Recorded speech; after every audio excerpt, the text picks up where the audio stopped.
Hello friends, स्वागत है आप सभी का ऑनलाइन प्रिपेयर चैनल में। फ्रेंड्स, आज के वीडियो में हम बात करेंगे एमपी टास्क पोर्टल पर ऑनलाइन रजिस्ट्रेशन कैसे करें। फ्रेंड्स, ये एमपी टास्क यानी कि Madhya Pradesh tribal affairs and schedule caste welfare automation system एक ऑनलाइन पोर्टल है जिसे मध्य प्रदेश शासन द्वारा एससी, एसटी और ओबीसी वर्गों के शैक्षणिक और आर्थिक सहायता के लिए बनाया गया है। एमपी टास्क के अंतर्गत छात्रवृत्ति योजनाएं, आवास सहायता, शैक्षणिक शुल्क प्रतिपूर्ति एवं स्वरोजगार योजनाएं से संबंधित मुख्य सेवाएं प्रदान की जाती हैं। ये एमपी टास्क का अप्लाई पोर्टल है। इस पोर्टल की लिंक वीडियो के डिस्क्रिप्शन बॉक्स में दे दी जाएगी। आप उस लिंक पर क्लिक कर डायरेक्टली इसी वेबसाइट पर पहुंच जाएंगे। यदि आप मोबाइल से फॉर्म फिल कर रहे हैं तो वेबसाइट ओपन करने के बाद इस थ्री डॉट पे क्लिक करें। इसके बाद डेस्कटॉप साइट पे क्लिक करें। अब आप सेम तरीके से रजिस्ट्रेशन कर सकते हैं। रजिस्ट्रेशन करने के लिए नया हितग्राही प्रोफाइल पंजीकरण पे क्लिक करें। हितग्राही प्रोफाइल पंजीकरण से संबंधित यहाँ पर इंस्ट्रक्शन दिए हुए हैं जिन्हें आपको रीड कर लेना है। इंस्ट्रक्शन रीड करने के बाद डिक्लेरेशन चेकबॉक्स टिक करें, आगे बढ़ाई पे क्लिक करें। हितग्राही प्रोफाइल पंजीकरण समग्र द्वारा प्राप्त जानकारी। अब यहाँ पर आप अपनी समग्र सदस्य आईडी इंटर करें। आपकी समग्र सदस्य आईडी 9 अंक की होती है। आप इस पोर्टल में तभी रजिस्ट्रेशन कर सकते हैं जब आपने समग्र आईडी से आधार लिंक किया है, यानी कि ई-केवाईसी की है। यदि आपके पास समग्र आईडी नहीं है तो आप फाइंड कर सकते हैं। इसके लिए भी हम पहले वीडियो अपलोड कर चुके हैं। और यदि आपने अभी तक ई-केवाईसी नहीं की है तो सबसे पहले आप केवाईसी कर लें। केवाईसी करने के बाद ही आपको ओटीपी प्राप्त होगी और रजिस्ट्रेशन कर सकते हैं। समग्र सदस्य आईडी इंटर करने के बाद ओटीपी प्राप्त करें पे क्लिक करें। आपके समग्र आईडी पर लिंक मोबाइल नंबर पे ओटीपी सेंड कर दिया गया है। ओके पे क्लिक करें। अब यहाँ पर आप प्राप्त ओटीपी को इंटर करें।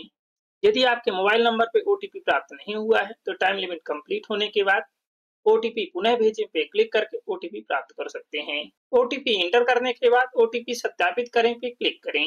ओटीपी वेरीफाई, ओके पे क्लिक करें। लाभार्थी सहमति पत्र, यहाँ पर आप रीड करें और मैं सहमत हूँ पर क्लिक करें। इस तरीके से आपकी समग्र प्रोफाइल के अकॉर्डिंग डिटेल्स शो हो रही है। यदि यह डिटेल्स आपकी इनकरेक्ट है, सबसे पहले आप अपनी समग्र आईडी को अपडेट करें। इसके बाद ही आप रजिस्ट्रेशन करें। समग्र आईडी अपडेट करने के लिए उपरोक्त समग्र की जानकारी को अपडेट करने के लिए इस बटन पर क्लिक करें। इस लिंक पर क्लिक करके भी अपडेट कर सकते हैं। समग्र आईडी अपडेट कैसे करना है हम पहले ही वीडियो अपलोड कर चुके हैं। ईमेल आईडी इंटर करें। यह कंपलसरी नहीं है। आपके बैंक खाते की आधार सीडिंग एवं डीबीटी की स्थिति सक्रिय है।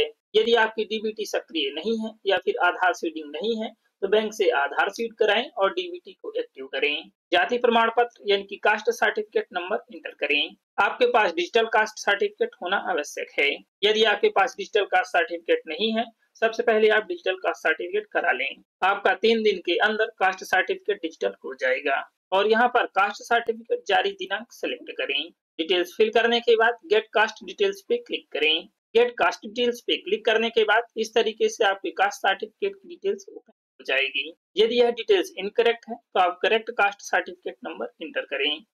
यदि आप कास्ट सर्टिफिकेट को व्यू करना चाहते हैं तो व्यू आइकन पे क्लिक करके आप अपना सर्टिफिकेट देख सकते हैं। आपके कास्ट सर्टिफिकेट में आपका नेम और डेट ऑफ बर्थ करेक्ट होना चाहिए।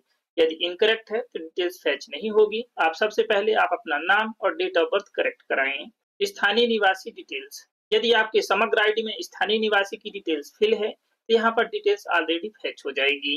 यदि डिटेल्स दर्ज नहीं है तो आप यहाँ पर मैनुअली दर्ज करें। समग्र से आपकी स्थानीय निवासी की जानकारी प्राप्त नहीं हुई है, कृपया स्थानीय निवास की स्व घोषणा के लिए यहाँ क्लिक करें। इस तरीके से आपका डिक्लेरेशन फॉर्म ओपन हो जाएगा। यदि आप मैरिड हैं तो यहाँ पर पत्नी का नेम इंटर करें और यहाँ पर पत्नी की एज इंटर करें। यदि आपके अवयस्क पुत्र या पुत्रियां हैं तो आप ऐड पे क्लिक करके डिटेल्स को ऐड करें। डोमिसाइल एलिजिबिलिटी सिलेक्ट करें। मैं मध्य प्रदेश में पैदा हुआ हूं तथा मैंने मध्य प्रदेश राज्य में स्थित किसी भी शिक्षण संस्थान में निरंतर कम से कम 3 वर्ष तक शिक्षा प्राप्त की है। मूक, बधिर, अंध एवं अशिक्षित के प्रकरण में शिक्षा का प्रावधान लागू नहीं होगा। नेक्स्ट है, मैं मध्य प्रदेश में पिछले 10 वर्ष से निरंतर निवासरत हूँ। नेक्स्ट है, मैं राज्य शासन का सेवारत या सेवानिवृत्त शासकीय सेवक हूँ या फिर मैं मध्य प्रदेश शासन के अंतर्गत स्थापित संस्था या निगम या मंडल या आयोग का सेवारत या सेवानिवृत्त कर्मचारी हूँ। नेक्स्ट है, मैं केंद्र शासन के मध्य प्रदेश की सीमा में 10 वर्ष से पदस्थ होकर कार्यरत हूँ। नेक्स्ट है, मैं अखिल भारतीय सेवाओं के मध्य प्रदेश राज्य का आवंटित अधिकारी हूँ। नेक्स्ट है मैं मध्य प्रदेश में संवैधानिक अथवा विधिक पद पर महामहिम राष्ट्रपति या महामहिम राज्यपाल द्वारा नियुक्त हूँ। नेक्स्ट है मैं भूतपूर्व सैनिक हूँ तथा मैंने मध्य प्रदेश में 5 वर्ष तक निवास किया है अथवा मेरे परिजन मध्य प्रदेश में पहले से ही निवासरत हैं। इसकी पुष्टि हेतु सैनिक कल्याण संचालनालय का प्रमाण पत्र संलग्न करें। इनमें से आप जिस भी कैटेगरी के अंतर्गत आते हैं आप उसे सिलेक्ट करें। यदि आप मध्य प्रदेश में पैदा हुए हैं तो आप इसे ही सिलेक्ट करें। सभी डिटेल्स आपकी ऑलरेडी फिल है, जमा करें पे क्लिक करें। ओके पे क्लिक करें। यदि आप स्थानीय निवासी की घोषणा को देखना चाहते हैं तो अवलोकन करें पे क्लिक करके अवलोकन कर सकते हैं। यदि इसमें संशोधन करना चाहते हैं तो संशोधन करें पे क्लिक करके संशोधन कर सकते हैं। यदि आपकी समग्र आईडी से डोमिसाइल सर्टिफिकेट लिंक है तो यहाँ पर आपको भरने की आवश्यकता नहीं है। अब यहाँ पर आय प्रमाण पत्र की डिटेल्स फिल करें। आय प्रमाण पत्र सर्टिफिकेट नंबर इंटर करें और यहाँ पर सर्टिफिकेट जारी दिनांक सिलेक्ट करें। व्यू आइकन पे क्लिक करके आप अपना इनकम सर्टिफिकेट देख सकते हैं। यदि आपके पास अभी तक निवास प्रमाण पत्र या फिर इनकम सर्टिफिकेट नहीं है तो आप स्वयं से ही बना सकते हैं।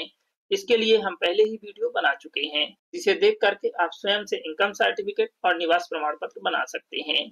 यदि आप विद्यार्थी हैं तो आप अपने फादर या मदर का ही इनकम सर्टिफिकेट अपलोड करें।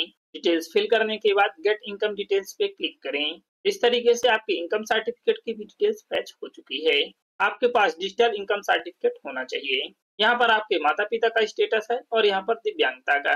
यदि यह इनकरेक्ट है सबसे पहले आप अपनी समग्र आईडी में अपडेट करा लें और यहाँ पर समग्र आईडी के अकॉर्डिंग एड्रेस डिटेल्स शो हो रही है।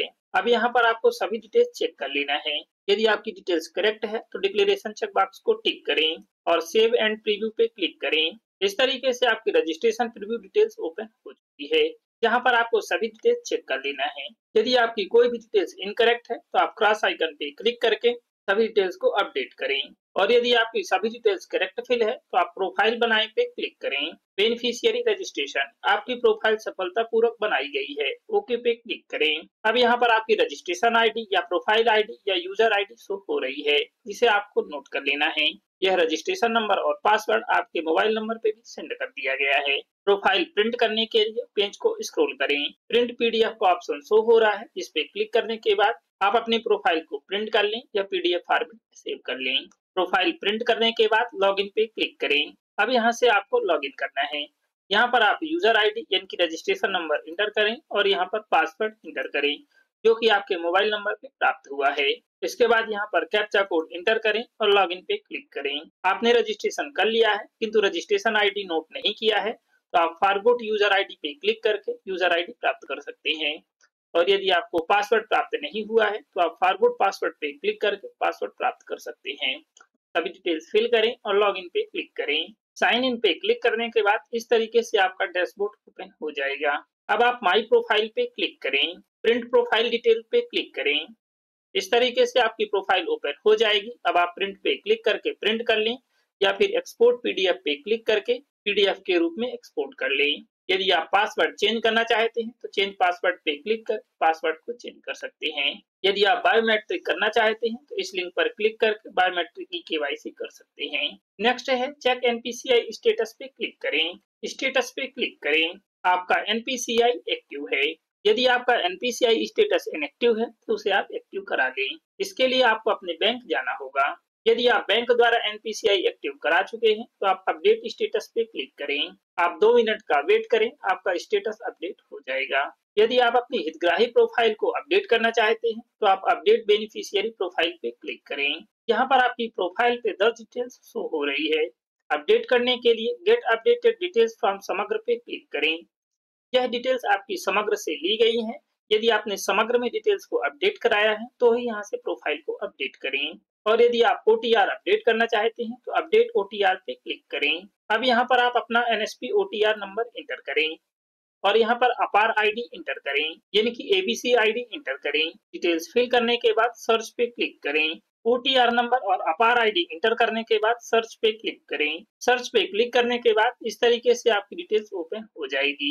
यदि आपकी डिटेल्स इनकरेक्ट शो हो रही है तो आप करेक्ट डिटेल्स फिल करें। यदि आपकी डिटेल्स मैच नहीं हो रही है तो आप अपने आईडी को अपडेट करें। राइट साइड स्क्रॉल करें। आप एक्शन के नीचे रजिस्टर पे क्लिक करें। एस पे क्लिक करें। ओटीआर रजिस्ट्रेशन सक्सेसफुली यानी कि आपका ओटीआर रजिस्टर्ड हो चुका है। ओके पे क्लिक करें। यदि आप इसे बाद में भी अपडेट करना चाहते हैं तो सेम तरीके से अपडेट कर सकते हैं। स्कॉलरशिप अप्लाई करने के लिए पीएमएस पे क्लिक करें, एप्लीकेशन अप्लाई पे क्लिक करें। वर्तमान शैक्षणिक सत्र 2024-25। अभी यहाँ पर शैक्षणिक सत्र 2025-26 के लिए फॉर्म स्टार्ट नहीं हुए हैं। जैसे ही फॉर्म फिलअप स्टार्ट होगा हम आपको वीडियो प्रोवाइड करेंगे। सभी प्रोसेस कंप्लीट करने के बाद साइन आउट पे क्लिक करें। आपकी प्रोफाइल साइन आउट हो चुकी है। इस तरीके से आपकी एमपी टास्क हितग्राही प्रोफाइल कंप्लीट हो चुकी है। यदि आप उसे अपडेट करना चाहते हैं तो अपडेट भी कर सकते हैं।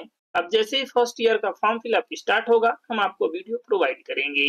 आई होप कि ये इन्फॉर्मेशन आपके लिए हेल्पफुल होगी। यदि ये इन्फॉर्मेशन आपके लिए हेल्पफुल है तो प्लीज वीडियो को लाइक और शेयर जरूर करें। यदि आप चैनल पे न्यू हैं तो प्लीज चैनल को सब्सक्राइब जरूर करें और साथ ही बेल आइकन को भी प्रेस करें ताकि हर वीडियो की नोटिफिकेशन आपको मिल सके। Thank you.